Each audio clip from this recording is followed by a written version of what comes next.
Breaking news చూస్తున్నాం.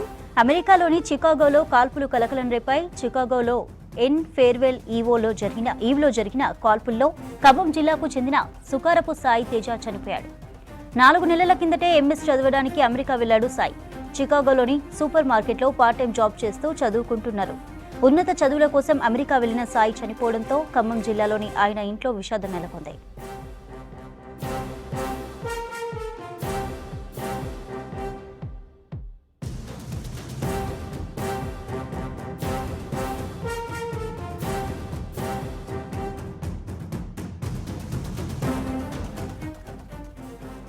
అమెరికాలోని చికాగోలో కాల్పులు కలకలం రేపాయి. చికాగోలో ఎన్ ఫేర్వెల్ ఈవ్లో జరిగిన కాల్పుల్లో ఖమ్మం జిల్లాకు చెందిన సుకారపు సాయి తేజ చనిపోయాడు. 4 నెలల కిందటే ఎంఎస్ చదవడానికి అమెరికా వెళ్లాడు సాయి. చికాగోలోని సూపర్ మార్కెట్లో పార్ట్ టైం జాబ్ చేస్తూ చదువుకుంటున్నారు. ఉన్నత చదువుల కోసం అమెరికా వెళ్లిన సాయి చనిపోవడంతో ఖమ్మం జిల్లాలోని ఆయన ఇంట్లో విషాదం నెలకొంది.